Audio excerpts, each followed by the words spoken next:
What's up, YouTube? This is Too Raw for TV. All right. Before I get into this video, I want to give you guys a little update. You guys are probably aware by now of the PayPal link that I've used for a while now, as far as donations. If any of my subscribers want to donate to this channel and show love to this channel, but I had a subscriber give me advice or a recommendation that I should create a Cash App link because not everyone has PayPal. So I heeded his advice, and I've created, as of today, I have a Cash App link in addition to the PayPal link in the event anyone wants to donate to this channel. So if you want to show love to this channel, there are two alternative links, or two links to use if you want to donate to this channel and show love to Two Rough TV if you choose to. Now, let's talk about Kevin Durant. I haven't really talked about Kevin Durant much lately. He hasn't really been playing, but it is something that I'm really starting to. I'm starting to wonder about Kevin Durant. I'm starting to wonder if he has indeed played his last game as a Golden State Warrior. Um, we keep hearing a timetable, or as far as when he was predicted to come back, and it keeps getting pushed further and further ahead. I think he played his last game. I think it was Game 5. I think of the Houston Rockets series when he hurt his what was a strained calf. But I'm starting to wonder if it's more than a strained calf, because isn't that similar to what Klay Thompson has? I mean, maybe I'm wrong. Maybe I'm wrong, but Clay's missed one game, right?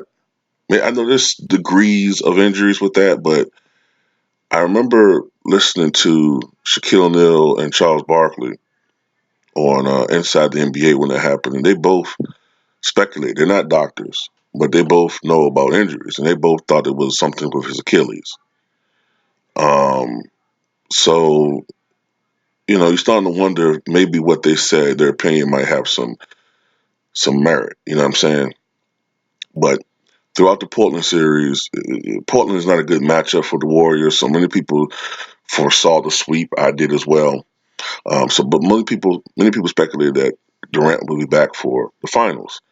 Then by the time of the finals, then it got pushed back to maybe pushed ahead. I don't know if you should say pushed back or pushed ahead. It should be pushed ahead, right? Pushed. I'll say ahead. It got pushed ahead to, well, maybe he'll be back by Game 2. All right. Then when that didn't happen, okay, well, Durant may be back by Game 3.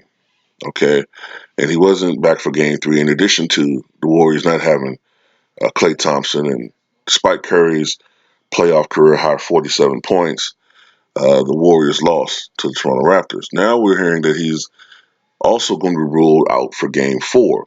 So now you have only 3 possible games that he can play, and I'm really starting to wonder if he's going to play at all in this finals. And with the type of injury that he's had, listen, look, I just put you like this: DeMarcus Cousins. Like I said, I'm not a doctor. I don't know what's going on with his body. All of this shit I'm saying is speculative.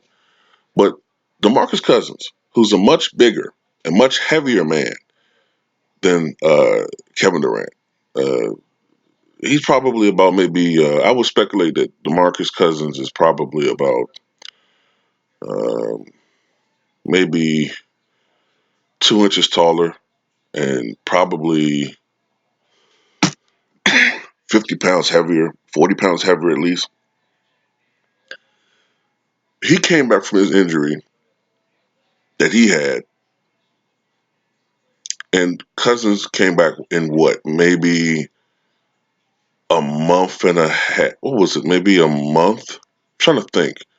He got injured like April the 11th or 10th or 12th, and he came back in what would be early June. So that would be okay. Well, you know what?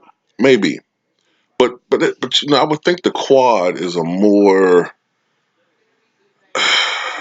prominent area as far as recuperation. But like I said, it's hard to gauge with these things. You know what I'm saying? Like I said, I'm not a doctor. But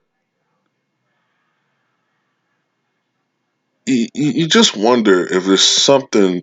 And plus, that was a tear. You know, that was a quad tear. This was supposed to be just a sprain or a strain. So, like seriously, I'm wondering what's going on with Durant. Like, is it something more serious than what they're letting on? You know, is some of this just due to a psychological aspect? They don't want the Toronto Raptors or outside sources knowing that it's more serious than what it is. Does this have anything to do with the pending free agency? They don't want people to know if Durant's more banged up or more injured than what people think. You know, um, I don't know. I know that with Kevin Durant, if Kevin Durant was playing with this team, um, a healthy Kevin Durant, this wouldn't be much of a series, in my opinion. Maybe a little bit more competitive than the series we've had the last couple of years with the Cleveland Cavaliers, but it wouldn't be all that competitive. Without Kevin Durant, then you have a somewhat more competitive series. Um, I still pick the Warriors to win in six. They're capable of winning at Toronto. They're more than capable of winning at Toronto. So I'm still going to go with my Golden State Warriors in six. I just think that, they're just going to win the next three games. But if somehow the Toronto Raptors do win tonight,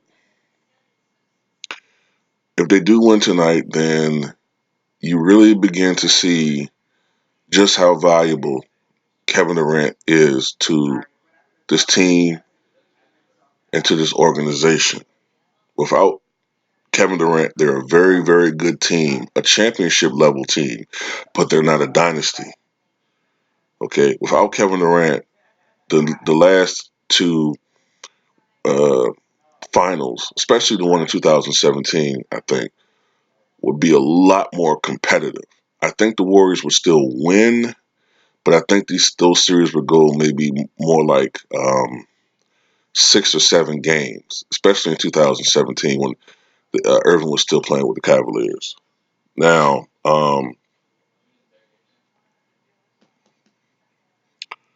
I guess the only thing I have to say now is has Kevin Durant played his last game with the Warriors?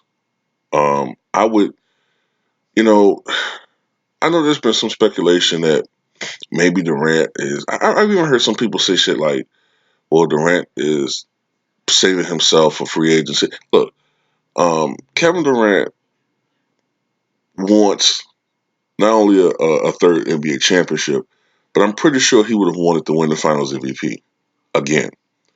Um, that's not a knock on Stephen Curry. I know a lot of Curry fanboys want Curry to win the Finals MVP. Um, it is what it is. But I think that Kevin Durant wanted to seal the deal as far as his status as the best player in the game. Um, it has to be killing him not to be out there, be able to out there and be out there and play and show how great he is as a basketball player. It has to be killing him. Um, but it is what it is, man. And no, I don't think that somehow Durant is sabotaging the war. Some people, I don't know. It's nobody in particular with this agenda, but sometimes you just read ignorant comments from people on different channels and various channels out there. And no, Durant is not trying to sabotage his team. Like, what type of do you really hate Durant that much that you think that he's that much of a scumbag that he's trying to, in essence, hurt his own legacy? I mean, it cuts both ways, man. Like, there are extreme Durant haters and extreme LeBron haters. And I try not to cater to both of them. Like, I have my issues with LeBron James, but I don't hate the man.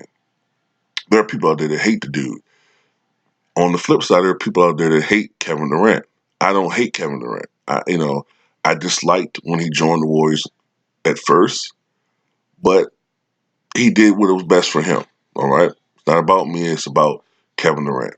So whatever he does during this off season is the best move for him. All right, we don't have to like it. We just have to live with it. So tell me what you guys think.